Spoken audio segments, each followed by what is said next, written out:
આપનું સ્વાગત છે। હું છું હાર્દિક મોદી। ગુજરાતમાં મેઘરાજાની ધમાકેદાર એન્ટ્રીની વાત કરીએ કે જ્યાં ક્યાંક જળબંબાકાર છે તો ક્યાંક જોખમ વચ્ચે સાહસના દ્રશ્યો પણ સામે આવ્યા। રાજ્યભરમાં વરસાદે જોરદાર એન્ટ્રી કરતા અનેક જિલ્લાઓમાં જનજીવન પ્રભાવિત થયું।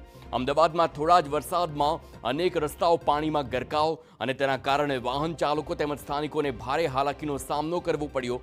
પાલનપુરમાં ધોધમાર વરસાદ બાદ આબુ રોડ હાઈવે પર લાંબો ટ્રાફિક જામ સર્જાયો। નીચાણવાળા વિસ્તારોમાં પાણી ભરાયા। બીજી તરફ નળાબેટનું રણ દરિયામાં ફેરવાઈ જતા પ્રવાસીઓની પણ ભીડ ઉમટી પડી।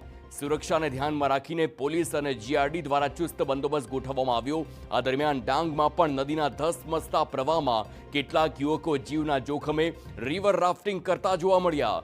જિલ્લામાં નદીઓ, ધોધ અને ચેકડેમમાં પ્રવેશ પર પહેલેથી જ પ્રતિબંધ અમલમાં છે। રાજ્યભરમાં તંત્ર એલર્ટ મોડમાં છે। નાગરિકોને વરસાદ દરમિયાન સાવચેતી રાખવાની અપીલ પણ કરવામાં આવી રહી છે।